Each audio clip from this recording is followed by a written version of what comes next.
Hello, everyone, and welcome to Police Off the Cuff, Real Crime Stories. I'm your host, retired NYPD Sergeant Bill Cannon, a 27-year veteran of the NYPD.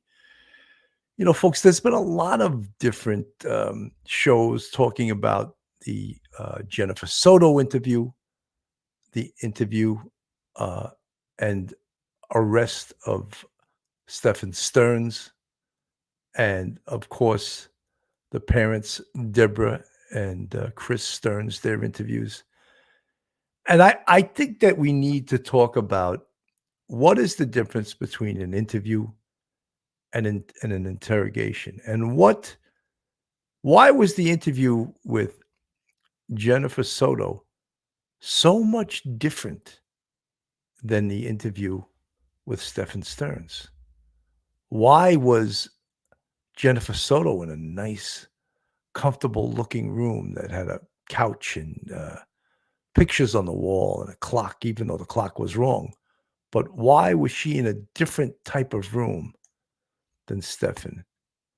And why did the detective in the interview of Jennifer Soto go really hard on her, reduce her to tears many times? In fact, Jennifer Soto wasn't even supposed to be coming in for an interview. What she was coming into the police station for was to get her car, have her car given back to her. So it was sort of a surprise interview, but an interview nonetheless that I think upset many people in the true crime community, because it really showed uh, the type of person that Jennifer Soto is. And when the detective went really hard on her and confronted her with all kinds of things, some of the answers that came out of her mouth were, phew, you can't imagine a mother being like that, right? You can't imagine that this woman was looking out for a child. And in fact, I've said a million times, I can't imagine why Jennifer Soto hasn't been put in handcuffs yet. Well, I know why, but I still expect her down the road to be put in handcuffs and to be charged.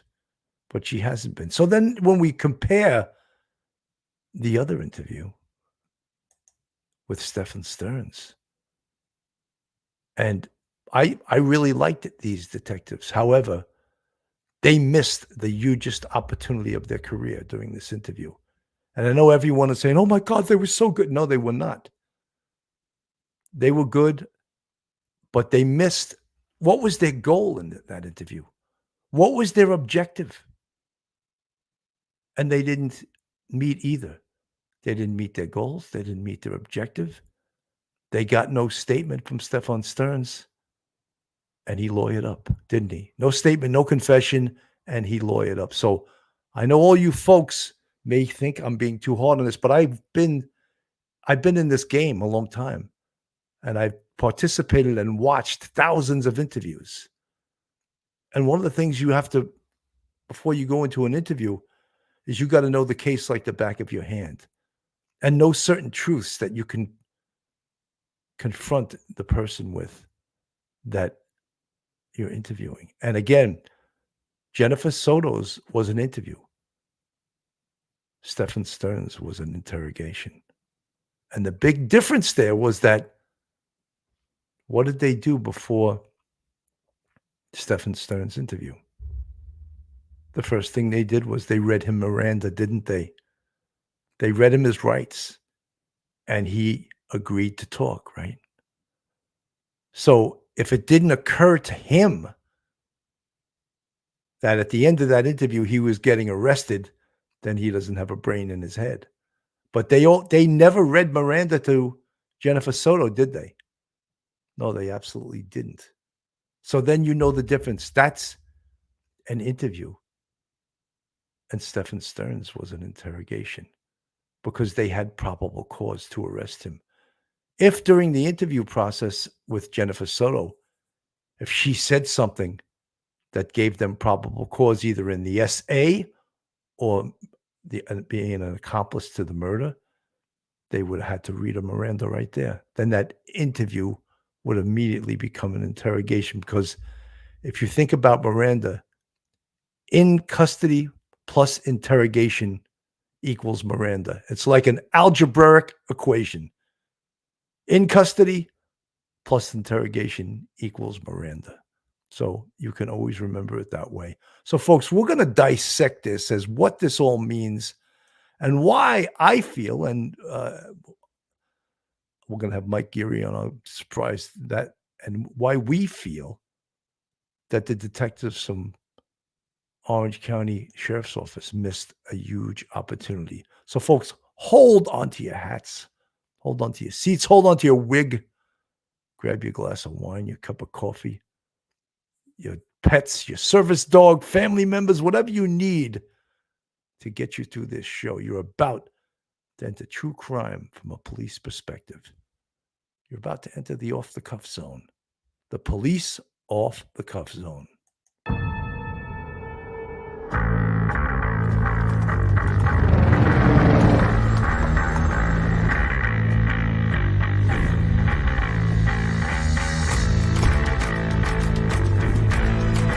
There has to be some common sense. Yes, sir. They have a car stopped at 10th and Ranch. Might go by there. We still don't know who pulled the trigger.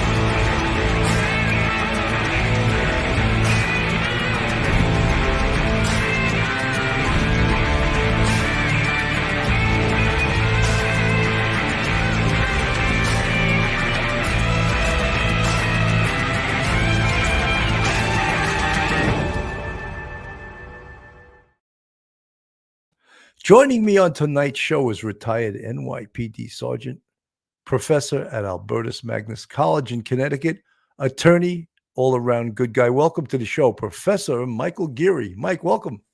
Hey, William, good evening. Good to see you. Welcome, everyone, to the show. So formal, William, but that's okay. Mike, you know something? I get very, I don't know if it's emotional. I get really obsessed with this because as much as I want to like the detectives, and I did like them, I liked all of them, but I think the two detectives, the one, his name was Mark, and the other one, his name was Corporal Brandon Elgin. They missed a huge opportunity, Mike. And when I go over what their goal was to go in there and find out where Madeline's body was. And one of the ways they could have accomplished that was to confront Stephan Sterns with that by hitting him with all the truths they had, all the evidence they had. And why are they messing around with the bullshit charge? Not the bullshit charge, but the 60 felonies. They got him with that. They don't need him to confess. They don't need him to make a statement on that. They want Madeline's body. They want to know where it is. And they also should confront him that you did it, dude. You did it. Your thoughts, Mike? Yeah, Bill, you're right about that. They did not need any statements about the cell phone. The cell phone images were of him and Maddie. There was no third person in the background. Nobody was taking the pictures of him and Maddie. It was just he doing it, and that was plainly obvious from the pictures that they got. So they had him on that. They didn't need a single statement about that. So, you know, I don't mind when they started the interview. They did it slowly. They did a good job with it. They were doing really well. They kind of took a few runs at him gently about the backpack and things like that. And at one point, they talked about, I think tell us, Maddie's out there. She deserves to be, like the Christian burial kind of speech. And that would have been a really good time to say, look, we know you were the last one with her. We know that you killed her. So man up, get this off your chest, get right with Jesus and talk to us because we got you. And this will help Jen. If you care anything for Maddie, you care anything for Jen, you will give this up. Tell us where she is. They didn't do that. So at the end of the interview, they had the two choices. Do we then suddenly confront them with the pictures, which we really don't need for him to make this statement? Or do we talk about her body, finding her body? They went for the pictures. And then at that point, he looked down, he looked up, and he said, I think I need to speak to a lawyer. Do I need to speak to a lawyer? And that was the golden opportunity. They were excellent, and everybody's been excellent with all of the interviews. But at that one crucial time, we talked about this before the show. What was the target? What was the intended result of that interview? Was to find Maddie's body. Her body was found 3 days later. Luckily, it was found because a person saw the story on the TV. But if not for that, who knows how many weeks it would have been. So you're right about that. That one thing, they should have just given them one more shot at that issue. Mike, let me just give you my perspective here. The 60 felonies, the images on his phone, they didn't need a statement. Right. So they read a Miranda, and once he started to lie, there's always the danger that he's going to say that 4-letter word lawyer, and I know it's more than 4 letters, but he's going to say that word lawyer, which means the interview is over, right? So what I would have done, and I think what most New York City detectives would have done, they would have said, listen, I want you to listen right now. And this is, of course, before he requested an attorney and after Miranda, and right around the time he started to lie. When he said she had her backpack and her laptop with her when she went to school, that was when to shift gears into fourth gear. And I would have said, all right, Stephan, you're a liar. All right. I'm going to give you that right there. And I'm going to get a little tougher because I felt this detective was a little too easy on him. He was too much of a nice guy. I said, Stephan, you're going to listen right now and look at me. Look at me in my eyes right now. You got a chance right now to be a man for once in your life. You can be a man because you know something? We have video of you riding outside of the complex with Maddie's dead body in the front seat of your car. All right. You're going to jump at that? We have video of you coming back into the complex at 8:19 with Maddie's dead body in the car. Stephan, I'm not making this up because we also have video of you in a hotel parking lot picking up Maddie's body out of the front passenger seat and throwing her into the trunk. You punk.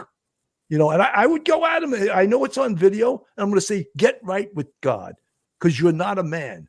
You killed that little girl. Now, at least what we could do for you is we'll tell the judge, maybe because you cooperated here and tell us where Maddie's body is, that maybe he won't go for the death penalty. That's the only hope you have, dude. Because if you make us use all of our investigative resources and maybe not find her body for days or weeks, they didn't know they were going to find her. Right. Then the death penalty is just on the front burner, dude. So what are you going to do? Are you going to be a man and come across and tell us what happened? Because we know. We have forensic evidence. We have video evidence. We have digital evidence against you. We have all those photographs. You're finished. You are absolutely finished. So be a man and come across. And, that was the time. We don't need a statement on those 60 felonies with the images. We need a statement on the murder. And this is the time for you to admit to it. And look, might he have lawyered up? Yeah, but at least you gave it a shot. You gave it a shot, and maybe you could have got through to him, and maybe he would have told you where her body was, and which would also implicate him, of course, in the murder. Well, we already know that because we have all this video of him driving around with her dead body in the car. Mike?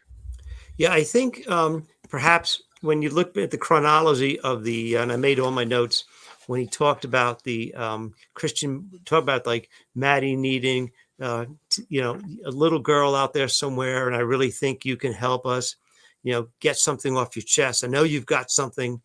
That was about 4 hours and 7 minutes into the video. If you watch the video, which meant it was like 2 hours into the interview because there was like 2 hours gap where nobody came into the room. But about that point, I really thought he would confront Stephan, and Stephan didn't take the bait and say, well, I do know where Maddie is. So I was thinking at that point when I was watching it, that's where he would do it. But he didn't. He backed off again. And that, because that was like the second time. And then he went back to talking about a few other things. And I think you're right. At that point, that would have been a really good time, because they had gotten him about they confronted him about the lying, about the backpack and what was in the backpack. And she took her backpack to school. They know she didn't. They could have said right there, stop, or they could have went a little farther. And when they gave him that little speech, say, look, I know you're a smart guy. You're an intelligent guy. I'm not going to bullshit you. You know, you need to get something off your chest. There's a girl out there and we need to find her. And maybe he was hoping at that point, and he backed off. And then, and I think, like you say, you know, there was no momentum to go back and say, you know, we look, you're, you know, he did say at one point, look, I'm going to be brutally honest with you. That's at least at that point, before bringing up the, what was on the phone. And that was towards the very end. That was 4 hours and about 19 minutes into the 2 hours and 19 minutes into the interview. You know, I want to be brutally honest with you. We saw the pictures. He could have just said, I want to be brutally honest with you. You know, we got the pictures, we got everything. You know, we know you killed her, and just ended it like that.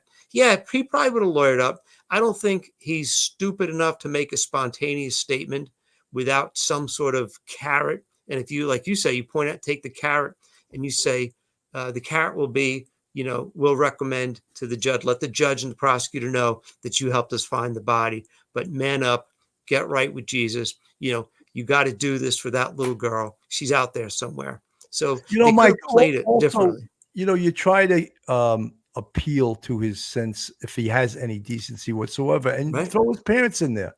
Stefan, what's your mom and dad's names?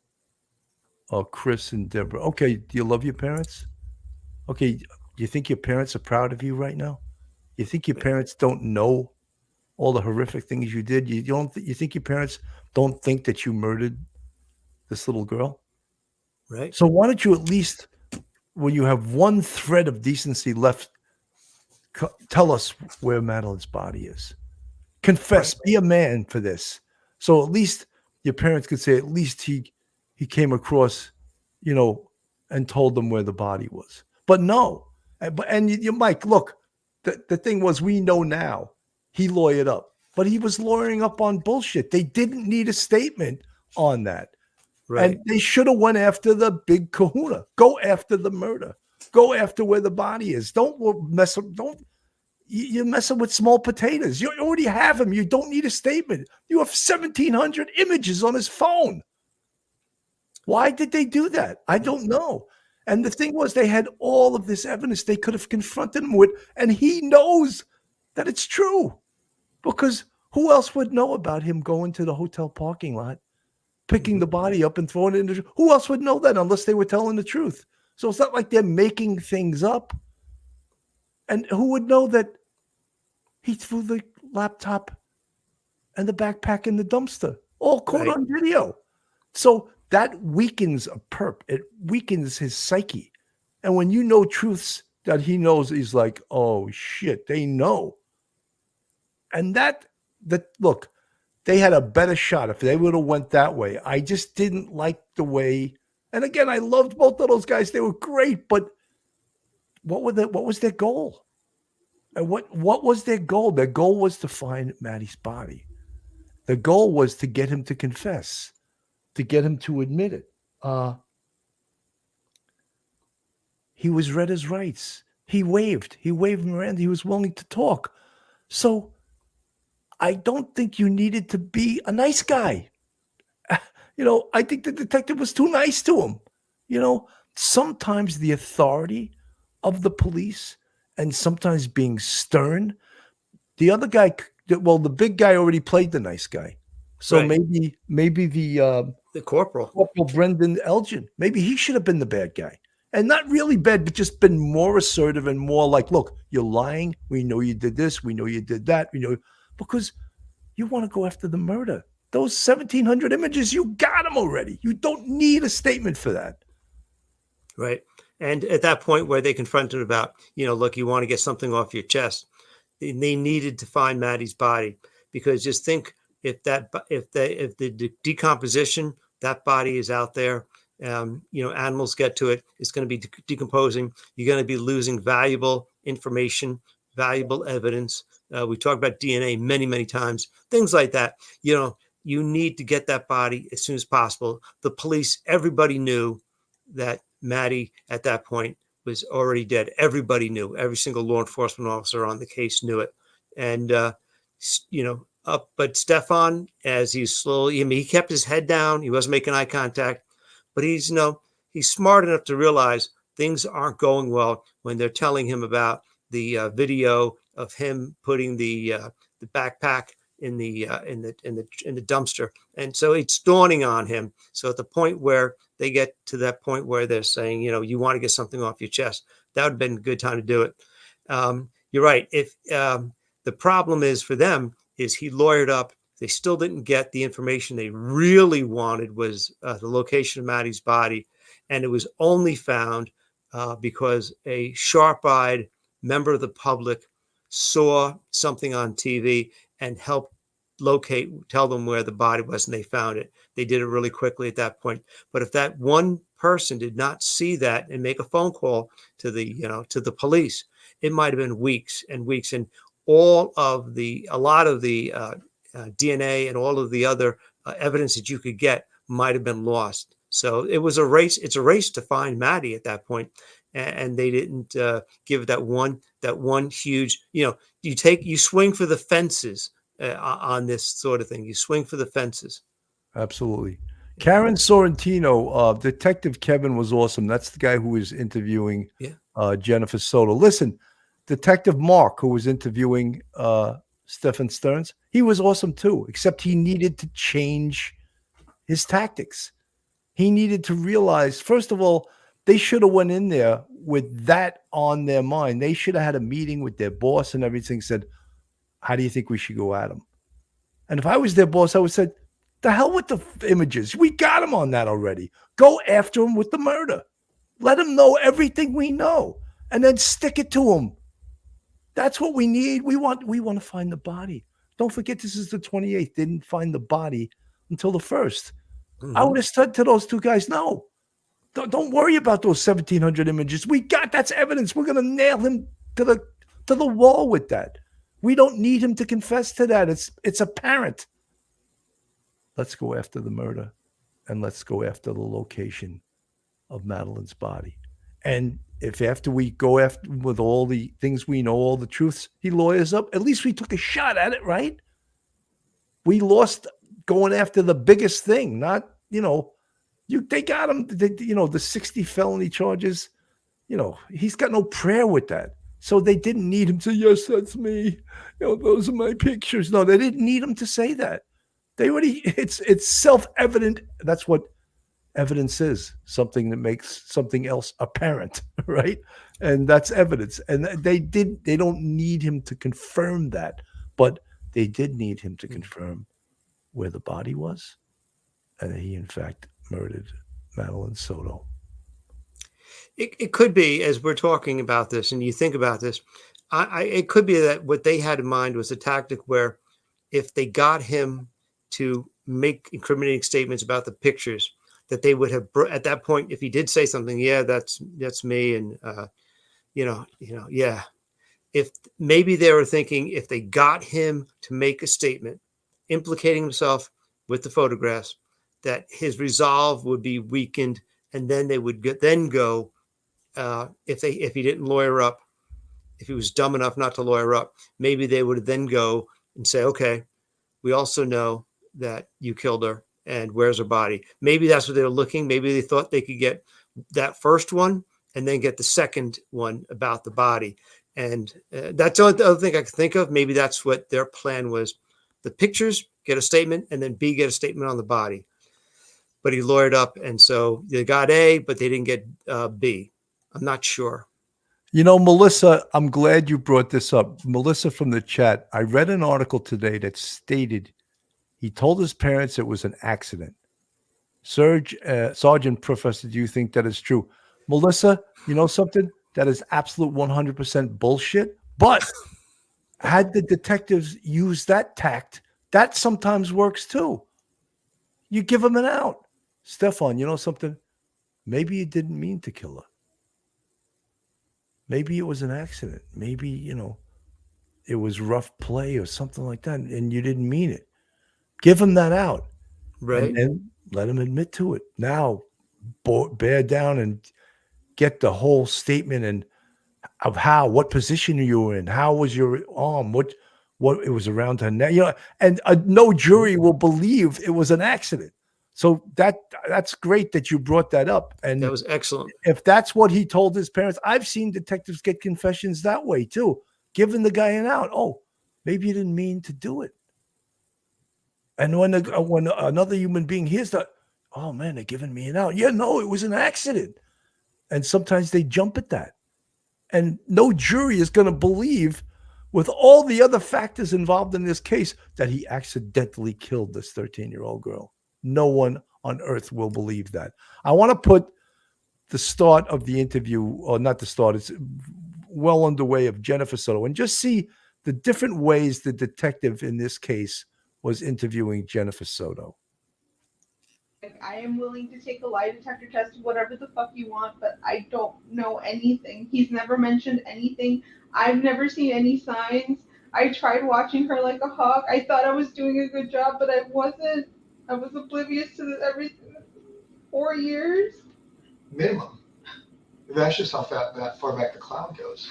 And I find it hard to believe, for me, that you were so worried about how many pills she took at night, but not where she slept or what relationship she was.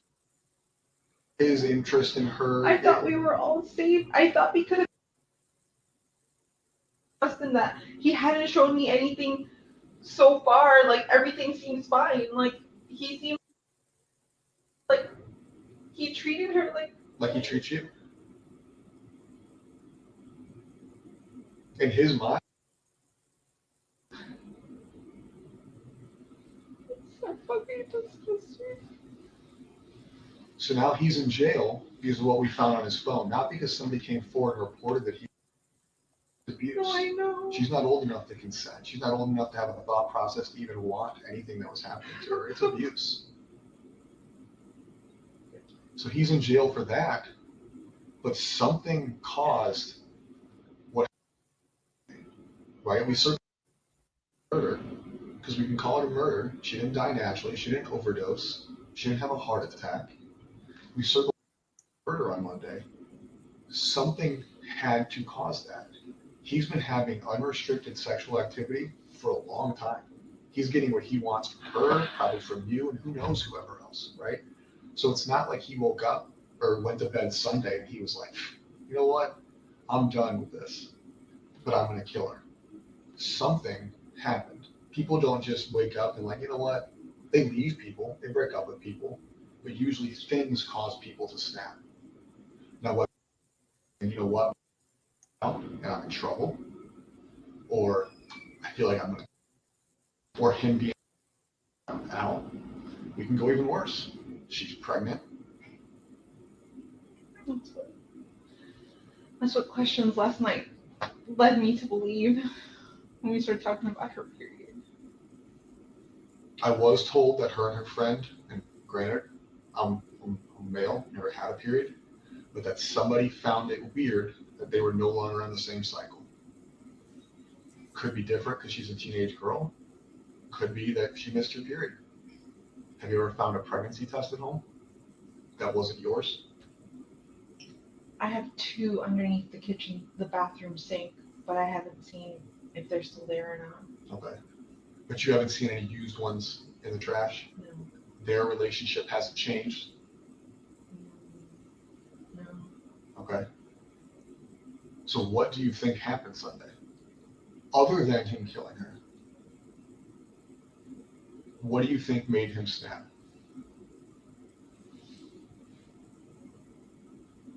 I don't know. Theories. I keep hearing. Tell me your theories, because here's the deal: we don't go home until she's found. No, I know. So what are your theories? What I've heard is, what if she upset him and threatened to tell me and say that she was going to tell me, and he needed to shut that down. Look at the things that she's obviously thought of, Mike. she's obviously thought of why he did it. So this is Mm. not news to her. The detectives breaking this to her in this interview is not news. She's already thought of this and she's wondering, well, why did he do it? I Right. find that pretty bizarre too, that all of a sudden she's admitting that she knows he killed her. So does that leave you to believe, or people that are watching this, that perhaps she's complicit in this? Bill, to me, she is, because she allowed it to go on. She knew. She can't say she had no idea what was going on for years. She knew. She knew that putting this guy, who's a very unstable person, he's on a lot of meds. He's come in and out of her life a number of times. They were lovers at one point. Now they're not. He went back to his parents. He comes back. And he comes back the evening before Maddie dies. Suddenly she's dead. She knows what's the common denominator. It's Maddie and Stephan together. And that was the trouble. She knew she was in denial, and maybe she is dependent in some ways upon this knucklehead named Steph, who can't even figure out a way to get to the breakfast table in the morning. But she knew. She didn't want to think about it, but she knew. And you know what? You don't get to deny your parental responsibilities in this world. And no matter how messed up you are in between your ears, she knew she's responsible. 100%. Carol Grayston, thank you so much. Carol's gifted 5 police off the cuff memberships to 5 lucky people who will join the police off the cuff family. And folks, if you're new here and you're not subscribed, just hit the subscribe button up on the screen. Give us a thumbs up, ring that bell. And if you want to contribute to us financially, we have a Patreon with 4 different levels. And we also have a YouTube channel membership, which Carol just gave away 5 memberships with 5 different levels. So let me go back a little bit to the interview. And yeah, I'm, the more you watch this, the more you learn. That's the only thing. What do you think?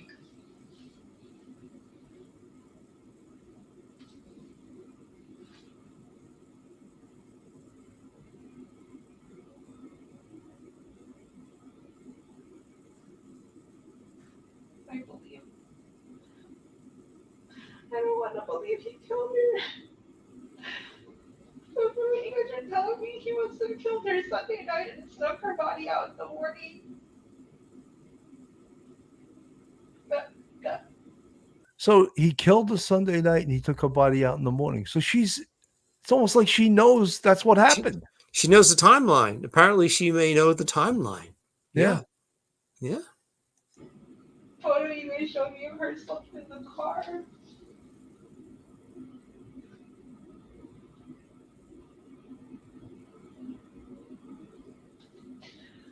You don't want to believe he killed her. I want to believe she's still alive and that she got kidnapped, but that doesn't seem like that's the Well, that's case not at what all. yeah. I know. My brain just wants to believe something else. I just want to believe she's still alive. She's out there.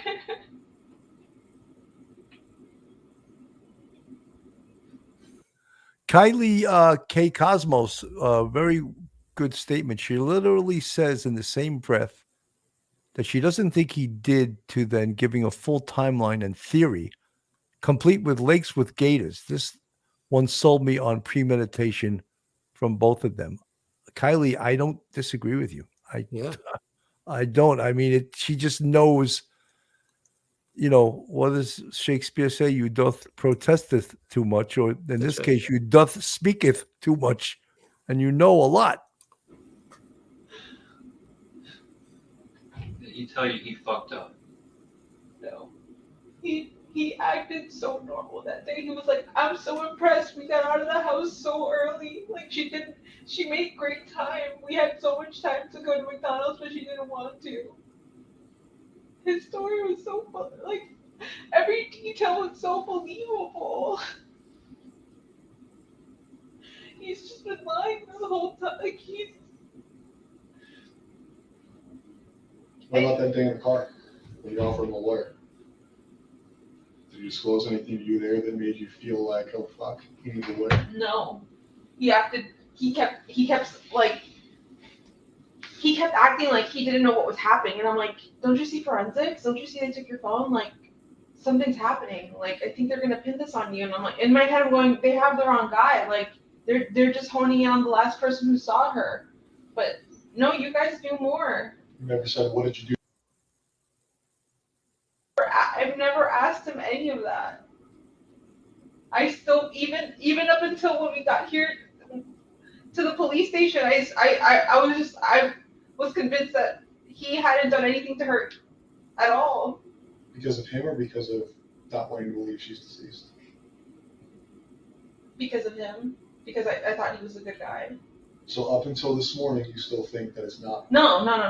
We're talking about the other day. Up until When we took him. yes. Okay. I forgot what day of the week that was. So we're still going through his phone, his drives, like I told you, all his socials. We can date back to 2020. Based on the videos, it appears that was the start of the victimization. Okay, are we going to find anything in his phone with you? We've never done anything. Has there ever been a request for the two of you to participate in sexual activity with him? No. Regardless of you saying no or yes? No, he's never asked that. Okay. If we find pictures like that, is that going to surprise you? So if I'm in his Google Drive, if I have a sex crimes detective, a computer person look at his phone, and they tell me, hey, Kevin, I found a picture engaged in sexual activity or borderline sexual activity, is that going to surprise you? Yes, because that doesn't exist. Okay. At any time during the course of your relationship, has he expressed that he has ever had sex with a child? No. Not a child, but when he told me when he was in high school, he graduated high school like later, like older than 18. Okay. He dated somebody younger than 18. I think she was 15. But I don't know how old he was, 19, 20. But he was an older kid in high school. He graduated late. But he had a really young girlfriend. Her name was Kendall.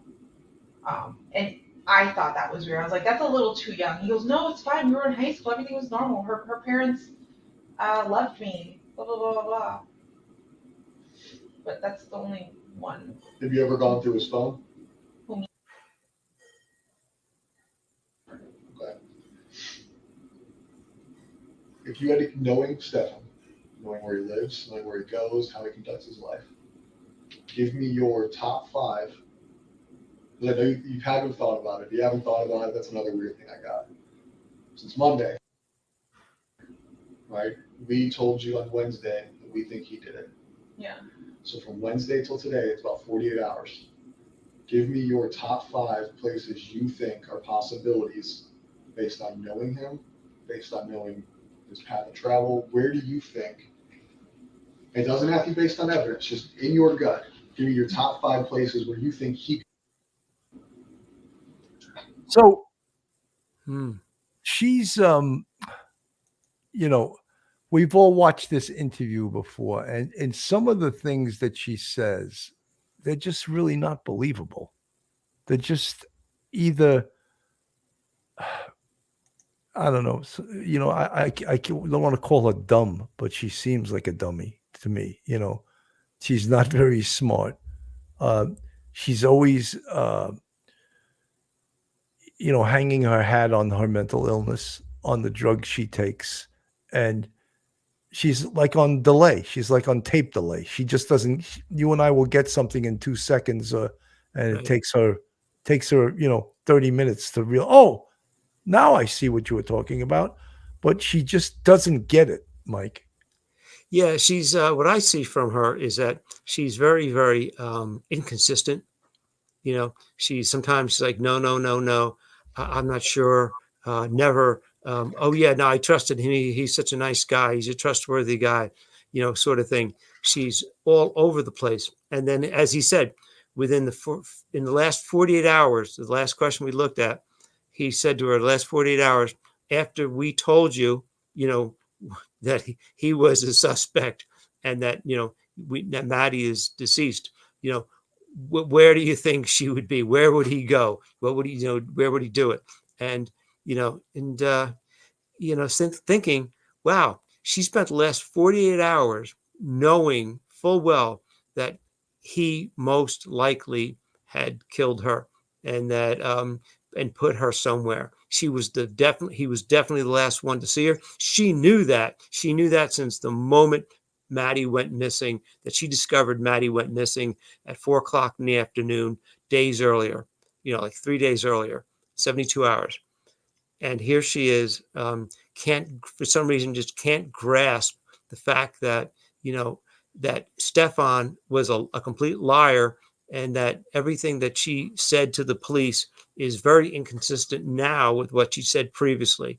And she's scattered. Maybe it is the effect of some narcotics she's taking, but, she would be a terrible person on the witness stand, looking at it from a lawyer's point of view, which is different from looking at it from a police detective's point of view. I would not want to put her on the stand because I think she'll give you two different answers to the same question 30 seconds apart. And I think she's all over the place. I'm not sure how much I believe that she says is believable, but I think, and I think many other people do agree, she's guilty of, crimes against Maddie, crimes of omission for neglecting Maddie's welfare. She knew what was going on. She did nothing about it. I agree. Cassidy from the chat. And guys, don't worry about disagreeing with us. That's what this is all about. If you disagree, that's fine. That's what true crime is. Cassidy from the chat. I know this is not the popular belief, but I don't think she knew. I believe in her craziness. She was groomed by a master manipulator. She was stupid. She was drugged up. She neglected her child.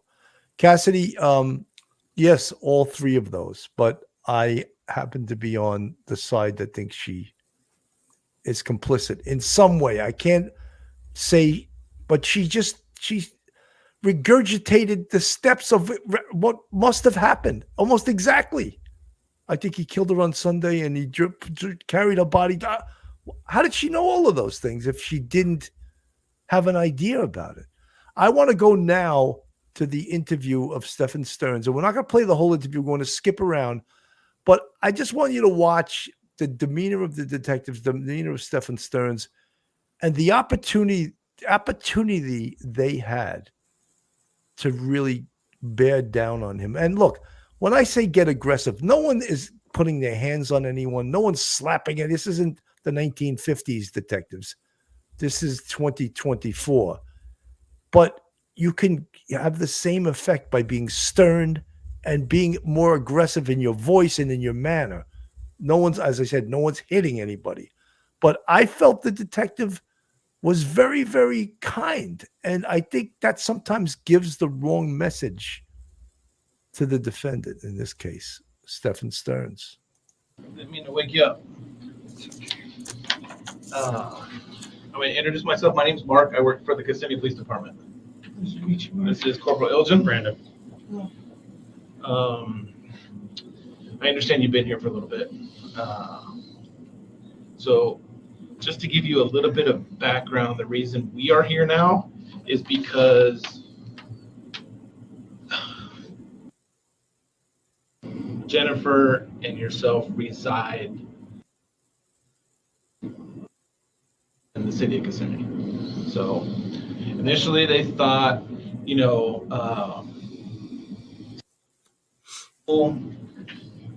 dropped off at school and it would be an Orange County case. It seems like since she lives in Kissimmee, that's the reason we're going to do the case. Okay. You understand? Yeah. Okay. All right. Let me just grab some things here real quick. All right. I know that you were brought up here by detectives, right? Detectives drove you? Okay. And that was earlier today. I have no idea how long ago that was. It was sometime today. Sometime today. Yeah. So being that you're here, we're here, you were taken here by detectives, I just need to get this out of the way just so we can talk about how we're or where she may be, okay? You know, folks, I just want to bring up a point. He was probably brought in there not in handcuffs. So he was brought into this room not under arrest. But right now, when the detectives sit down with him and they begin to read him Miranda, he should get a pretty good idea he's under arrest or he's going to be arrested. They just say, we have to read you your rights. They don't break it to him yet that he's under arrest, but that should almost be apparent. He's been arrested before. This is not his first rodeo. All right. Have you ever been in trouble ever in your life? Yeah. Okay. Have you ever had your rights read to you at any point in your life? I must have. Gotcha. Okay. Well, I'm going to do them again just to get it out of the way, and then we can talk about school and stuff like that. Okay. All right. You have the right to remain silent. Anything you say can and will be used against you in the court of law. You have the right to talk to a lawyer and have him present with you while you're being questioned. If you cannot afford to hire a lawyer, one will be appointed to represent you before any questioning. Do you understand these rights? Okay, perfect. All right. So before we start talking, one last thing. Can you just raise your right hand? Do you swear and affirm that the statement you're about to give is the truth, nothing but the truth, to the best of your knowledge, so help you God? Yes. I've never seen that done anywhere on this earth. This is the first time I've ever seen police have them raise your right hand. Really, what does it mean? Because he just raised his right hand and he lies his ass off after this. Okay. All right. Let's talk about your...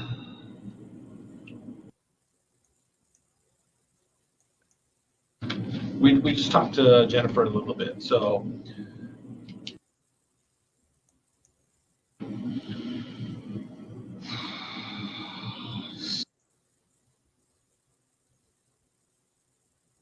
where'd you meet her?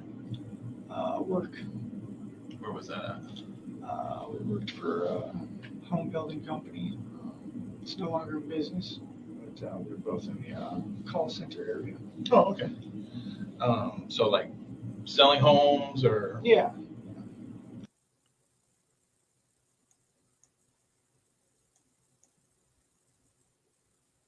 So it's a little, they deduct certain things from this. Yeah. That's what's happening right now.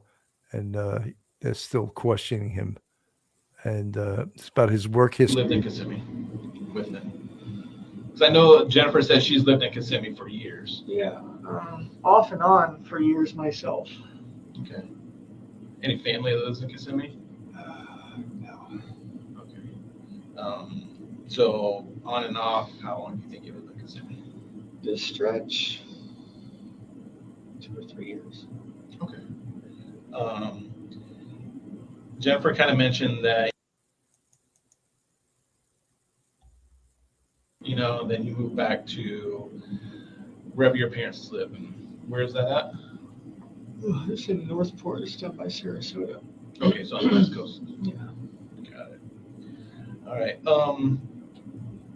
So you had a birthday recently. She had a birthday party Sunday. Is that right? Now, the way the detective is methodically going a sort of a timeline and, ingratiating himself with Stephan Sterns, that's all good. That's all very well. Excellent. And it's sort of humanizing everyone in the room. But at some point, especially when Stephan starts to lie, I think that's the time, and we'll get to that a little bit later. That's the time to shift gears, because he's lying and he's feeling comfortable lying. So let's start to make him uncomfortable. That's my thoughts. And that's when they needed to shift gears. And I don't believe they did. Maybe Sunday, yeah. Okay. So Did you come to the party? No, I was not. I was on my way up at that point. Okay. So the party ends. Did you pick them up from the party? Someone must have dropped her off. Okay. She was there when I got there. Jen asked me to make sure that in the shower and did her bedtime routines, which she did. She was already on top of it, so nothing to do. You know, well, that's another weird thing that I want to question. Here he is saying, you know, she wanted me to make sure she showered, did her nighttime routines. He's been gone for 2 months. Mm-hmm. How does he just jump back into her life and all of a sudden, yes, he's, you know, he's in our family and he's going to make sure you do all your nighttime, your bedtime routine so that you can get up for school tomorrow and be ready to go. Like, does that seem okay, Mike? Bill, you know, it's odd. And this is another thing that's odd about this whole relationship in this apartment. He's gone since late December. He comes back in February, and Jen, apparently maybe he and Jen set this up that he would take care of Maddie, as he said. She's got to shower and get ready for bed. Wait a minute, what is your relationship? This is the guy that was gone for 2 months. He's back, and he's going to start paying you $600 a month to live there. Who is this guy to you exactly? You know, how much do you trust him? You know, as she had mentioned one point in a previous interview that she was always told not to trust men. But, you know, and so you just wonder, you know, what, again, total inconsistencies between what she professes to care about her daughter and about her relationship with Stephan, but then the conduct, there's an incongruence between the conduct and her assertions. And this is where she leaves Maddie vulnerable to this guy. It's really strange, really strange. It is. Kylie K. Cosmos. I love your name, by the way. Sarge, I'm not going to lie. I'm jealous you got to do this. I'm also very grateful that it was you and not me. It's all very confusing. It looks like an extreme sport, maybe skydiving. You know, Kylie, I had the A team in the Manhattan North Homicide Squad, and my detectives were fantastic. And some of them were better interviewers than others. There was a couple of them that were just superb, just superb interviewers. And what a boss in homicide has to know to do also is watch the interview. You can watch it through the two-way glass outside, and people don't know you're watching. And if it looks like the detectives hit a wall, or if it looks like the detectives may benefit by taking a break, you can interrupt it. And it's not a good thing to interrupt it per se, because that can ruin the flow of a detective that's doing an outstanding interview.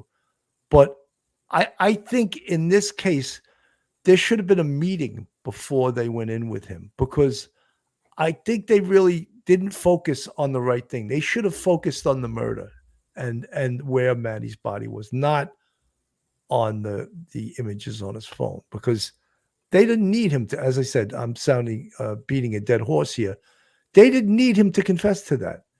They got him with that. I skipped ahead because I don't want to go through this whole interview, so we'll go back to it, but I skipped ahead quite a bit. Office, which has kind of been what she's been doing for the past, working a new schedule. So we started making all the calls. No one had seen her yet.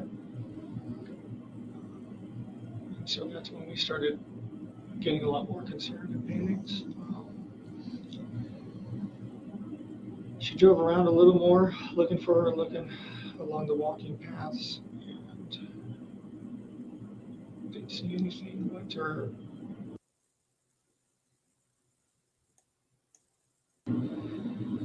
Not there, waited around, not there, went back to the school, not there. At that point, the whole family started rallying up and going to meetings. And I think that it was around that. Going back to school, how was she like on the car ride there? She calmed down, sleeping along the way. She does that. Folks, I know, and I mentioned this before, but Stephan Sterns has a habit of not looking the person in the eye who he's talking to. And I know some people in the chat says, oh, that could be a cultural thing. No, it's not a cultural thing here. It's a perp thing here. He's a piece of shit, and he can't look in the eyes of the person in authority who's asking him questions. And that is significant. And in addition, a lot of you guys in the chat are mentioning, yes, he's got his arms folded across his chest the entire time, which is a defensive posture, a defiant posture, and a posture that indicates that you're not telling the truth. So all of these things that the detective has to be reading, he has to be reading. And as he starts feeding him with certain things and Sterns starts to lie, even he's lying about, oh, she was sleeping. She slept the whole way. She slept because she was dead. At some point, proverbially, if the detective would have hit him with a left hook with that and said, yeah, you know why she appeared to be sleeping? Because she was dead. That's why. And then they could have presented him with all of the information that they had. But letting this little weasel lie, again, he's feeling like he's in control. But he's lying. He thinks he's getting over. But they were just, to me, again, beating a dead horse, they were too nice to him. How often have you? Not often, honestly. This might have been my third or fourth morning school run. I'm not normally the one to do it. And on the other occasions, has she had you drop her off in and around the same location, or how does that? She has this image thing. I guess it's, she only likes to be seen getting out of certain cars in front of the school. But mine's, I guess, kind of a hoopty, and she's embarrassing. Right? Lincoln? A nice looking Sentra. So yeah. I just got to mention this. Courtney from the chat, great point. According to Jennifer Soto, she could count the times Maddie slept alone with Stephan Sterns, and yet there were 1,600 pics, actually 1,700 pics or videos over 4 years. She is a pathological liar. You know something, Courtney? You're 100% right. That's right. That's a great point.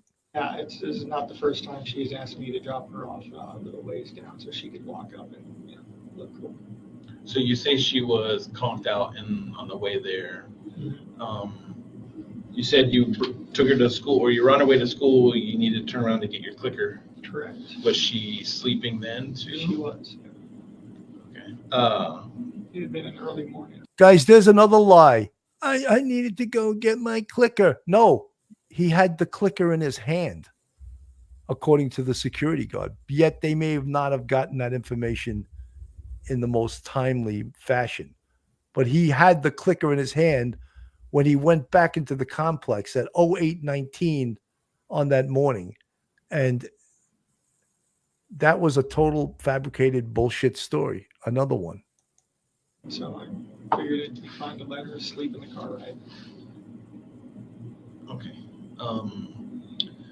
When you got back to the apartment complex,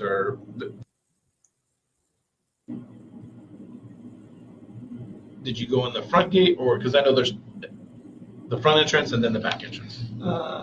When I came back after forgetting my phone. Yeah. So which way did you leave? I would have had to go in the front. Okay. He just said now that he forgot his phone. First it was he forgot his clicker. Now all of a sudden it's his phone. It's his phone and his clicker. What else did you forget? So truths start coming out, or more lies start coming out. This is when they needed to bear down and maybe perhaps change strategy. Okay. And the guy scanned it. And I got in and got my fob and left. I don't remember if I left out the front or the back. Did you stop anywhere else in? No. Not that I recall, no. Okay. Did you take any trash out from the apartment? The night before, I think I did. I'm not sure. I took the trash out at some point, but I don't remember know if it was the night before or it was the morning of. Yeah, sometimes we get trash bags piling up by the door. To see them. Is there like a common trash place, or like is there take their trash to? Yeah. Okay.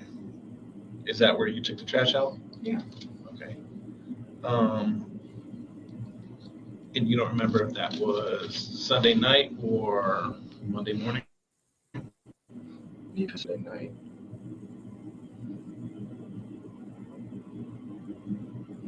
I don't recall. I'm sorry, I was in the fog.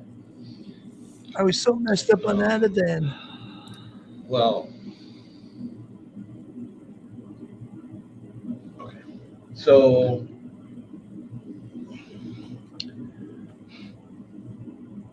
we're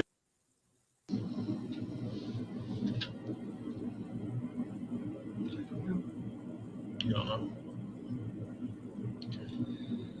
Supposedly they got video of her walking past the church or waiting at the church for a while and then leaving.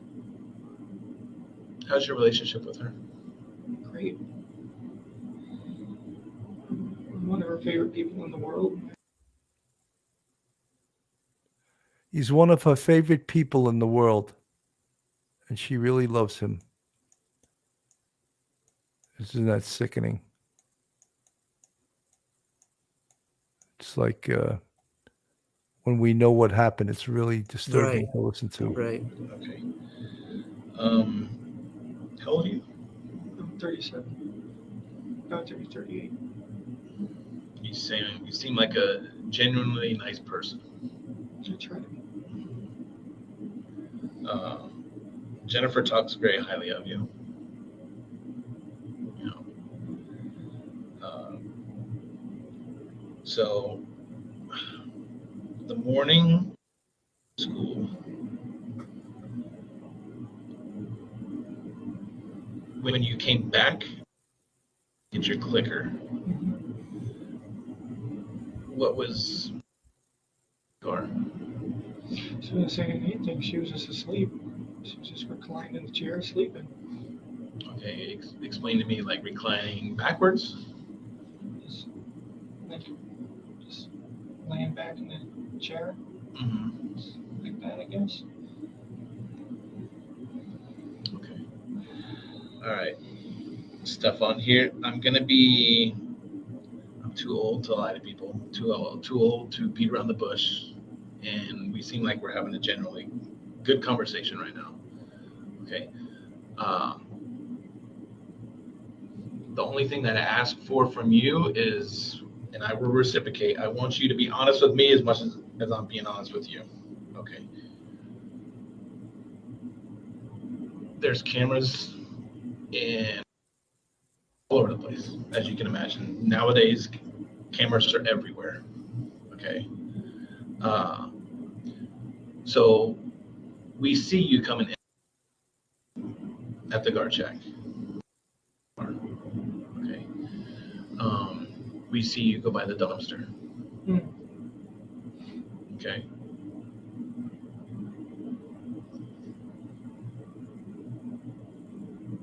I may have taken some trash with me then. What was in the trash? House trash. House trash? Yeah. So it must have been that morning then. We'll toss trash bags on the back seat, and wherever we're going on our way out, we'll drop that on the way. I think I may have mentioned to her before. I'll have to double check. Okay. Was everything in trash bags? I'm sorry? Was everything in trash bags, or was there any items that were just tossed along with the bag? I think it would have been trash bags or maybe some boxes too. Okay. Some birthday stuff, leftovers. I can't remember exactly what. Okay. When you for school, did she have her backpack with her? Yes. She did.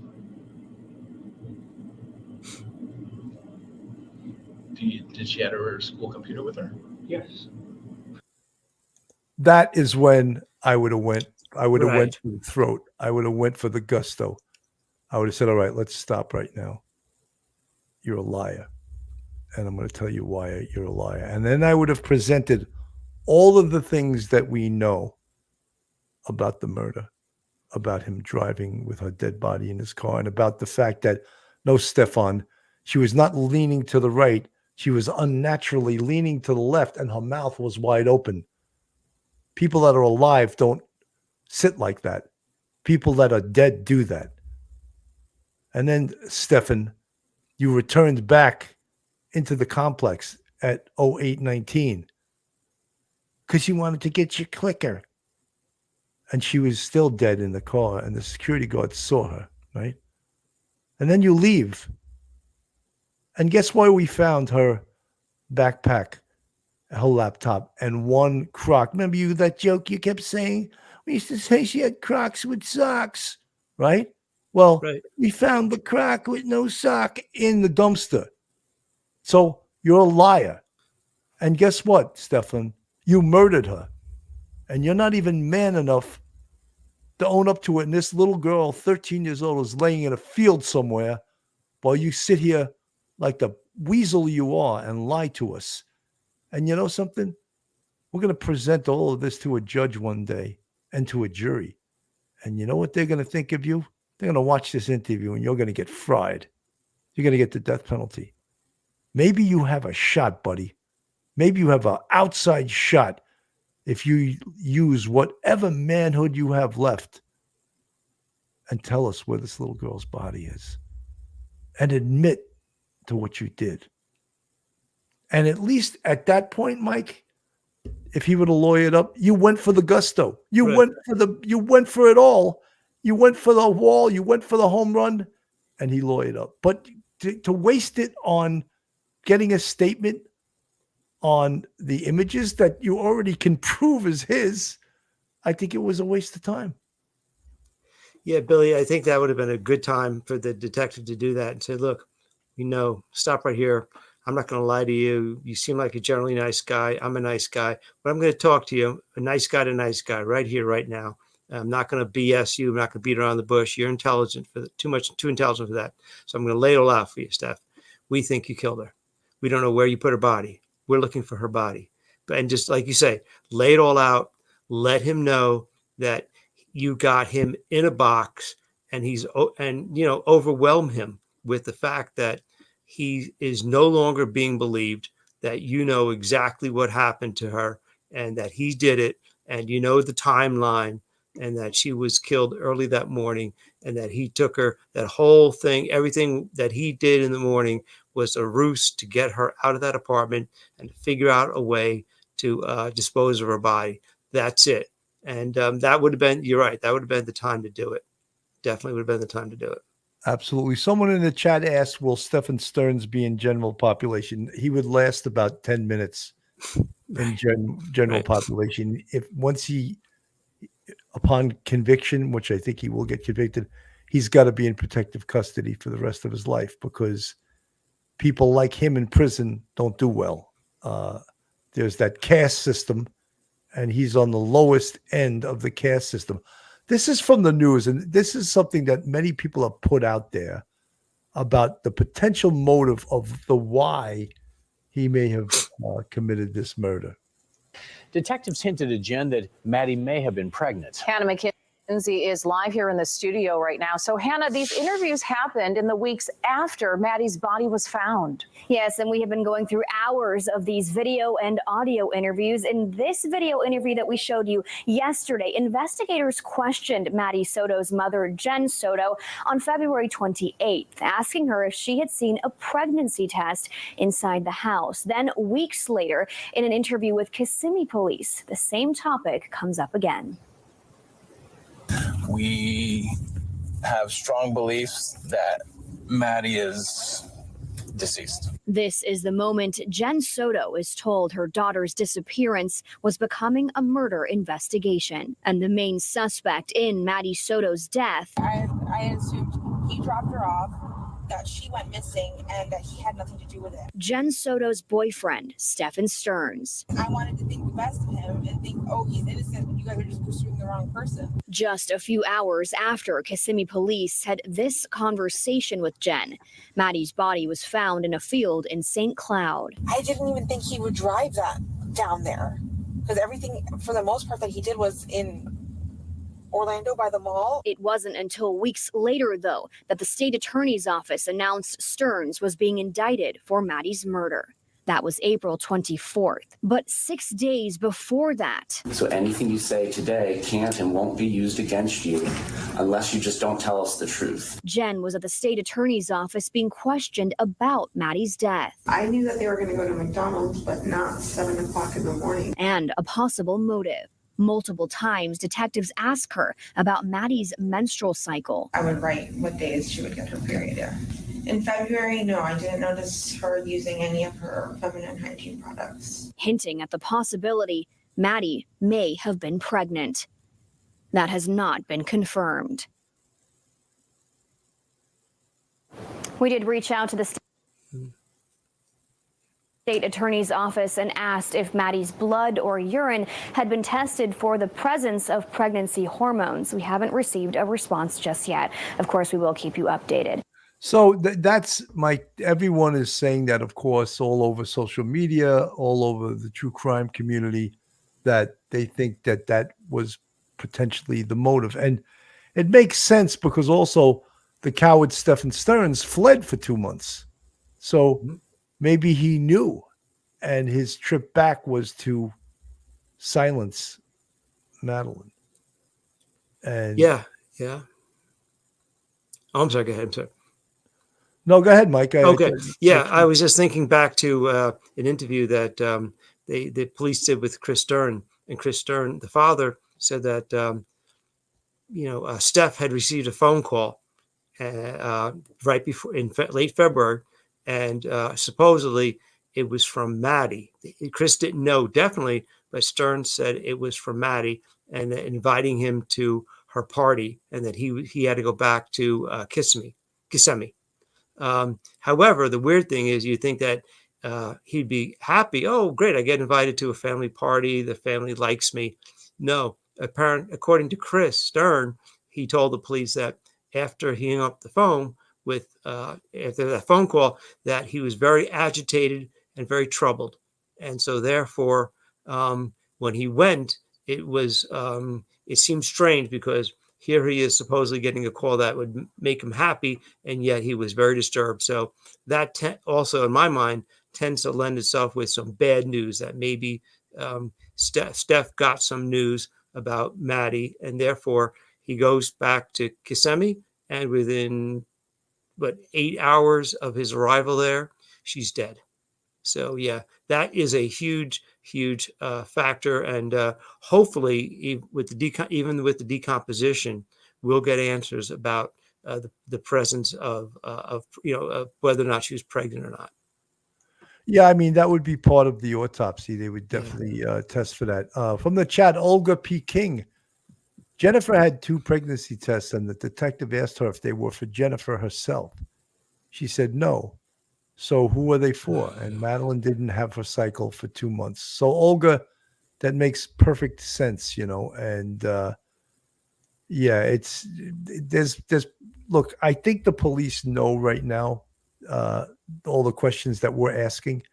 The other thing that will be such slam dunk evidence is if underneath Madeline Soto's fingernails, she has Stephan Sterns' skin from his hand that I believe she scratched. Here's a picture of it.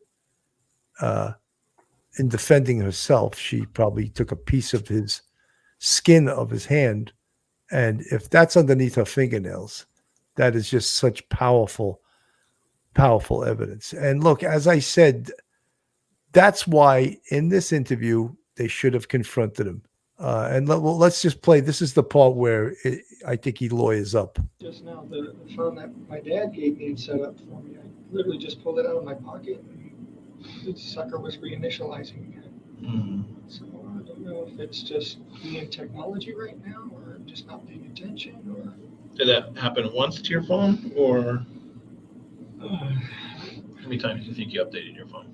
I think I tried to update it twice, and I don't know what happened. Okay. And from what I understand, that you gave the deputies consent to look through your phone. You did. Okay.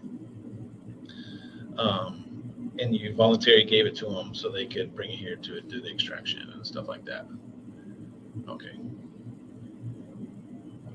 What do you think was on the phone? Text messages.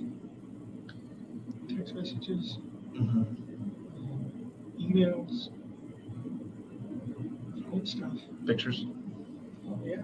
What kind of pictures were on there? Training card pictures, lightsaber pictures, Disney pictures. Do you have a Google account? Yeah.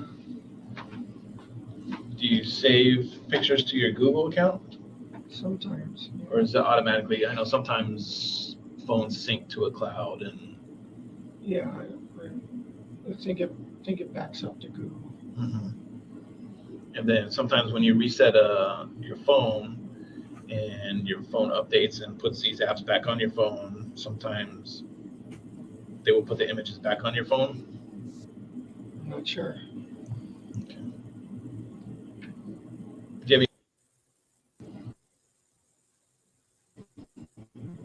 have I still. Do you have any pictures of you?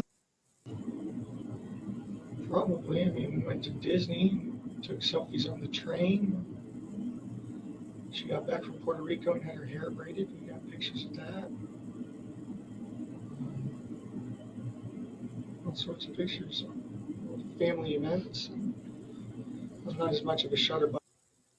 Shutterbug. Yeah. Every once in a while. Any other pictures you can think of?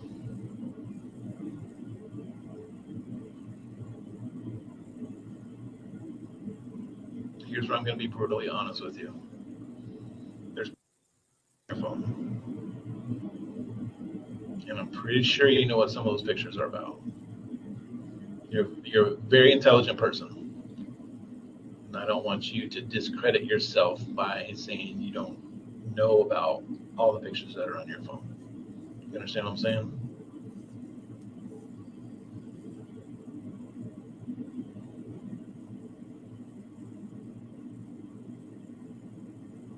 So do you want to add to the list of pictures?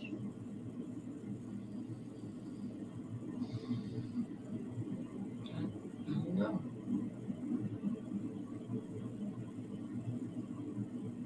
Should I be talking with a lawyer right now? Yeah. He'll send me a lawyer. Yeah. See? Yeah. I can't answer that question. My sole purpose right now is to see if I can find, and I'm really hoping you can help me. Okay. Well, I'd like to try to help, but I feel like I should probably have a lawyer present at this point.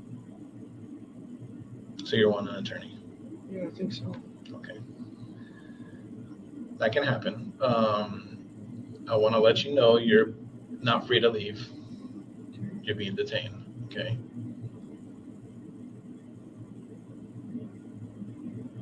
Do you want to know what you're being detained for? Capital sexual battery and possession of child pornography. Okay. So we're going to step out. If you need anything, please tap on this door, okay? And there's going to be detectives outside that will be able to assist you. Okay. Well, that's really what we're not going to show the whole strip search, the pictures and all of that stuff. But I really feel very strongly that they missed an opportunity. And I think, and no disrespect meant to the detectives, they're both totally solid detectives. I just think from a perspective of strategy, to me, it made much more sense to go after the murder and don't worry about the photos. They speak for themselves. You don't need him to admit to that. You got his phone.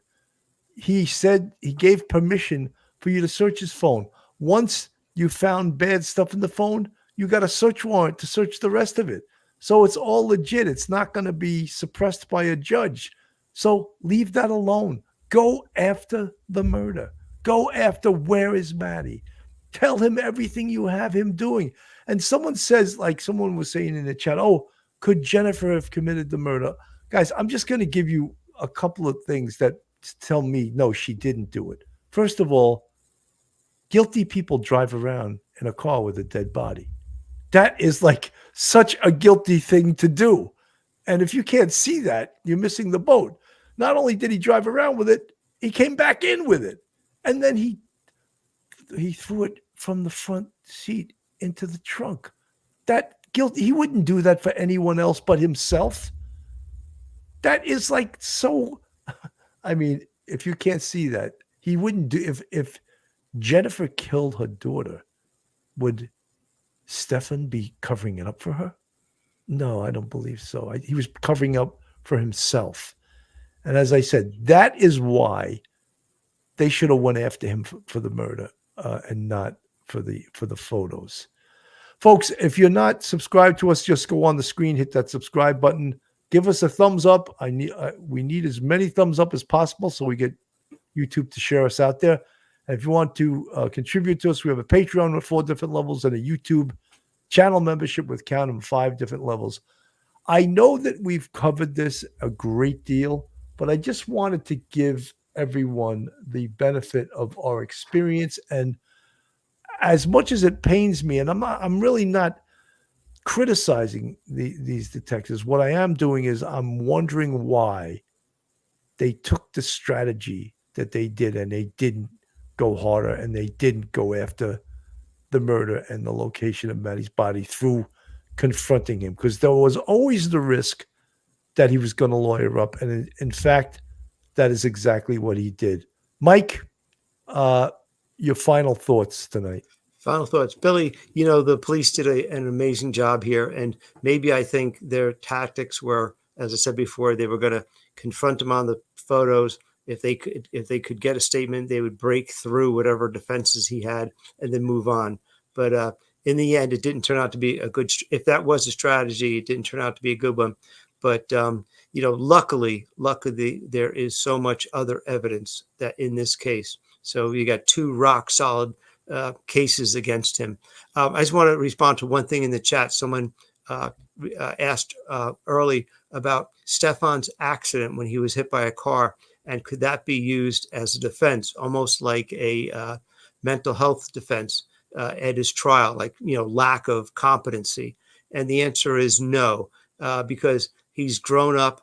He's living a normal life. He's not institutionalized. He knows right from wrong. He takes medicine for all kinds of different things. He's had jobs on and off.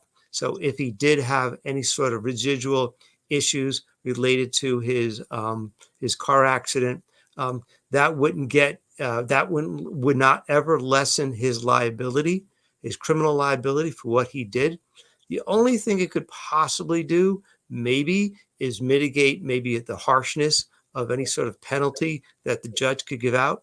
But considering the amount of pictures on his phone, I doubt a judge would even give him any consideration whatsoever. So the answer is no. I don't think that that presence of that accident from many years is going to help Stephan avoid any sort of criminal liability. And so that's what I'm thinking right at this point. But it's a great case. It's a great detective work. And thank God they recovered Maddie. And thank God she's now safe and no one can hurt her. Absolutely. The evidence room from the chat: using mental health as a shield falls apart when it's selectively invoked. Using it as one only undermines her victim narrative. She has the calculative ability to selectively recall and forget detail. The evidence room, very well said. That's right. Very well said. Mel Stiller, Stephan Sterns will use any excuse that's convenient to him. That's for sure. Lee G 42, these folks were obsessed with medicine, anxiety, and sleep. Hell, even the damn dog was anxious. Yeah, I think you're right. And BB2, what did I just missed you? Sergeant Bill and Professor Geary, thank you both for another great live and the explanations. Guys, I want to thank everyone. And the other thing is, I want to be true to who I am. And when I see something that I think is wrong or could have been done a little bit better, I'm going to make the suggestion. And in no way do I want to disparage the detectives from Orange County Sheriff's Office. I think they did a fantastic job. This whole case, Orange County Sheriff's Office and the Kissimmee Police have done a extremely admirable job. And again, I have nothing but praise for them. I just think on this one interview of Stephan Sterns, actually this one interrogation, I think they should have went for the jugular. And in my opinion, they did not. And that's my only critique of this. I think that could have changed things. So folks, thank you so much for tuning in tonight. On behalf of myself, Bill Cannon, and Professor Mike Geary from Police Off the Cuff Real Crime Stories, have a great night, everyone, and God bless. One episode just ain't enough.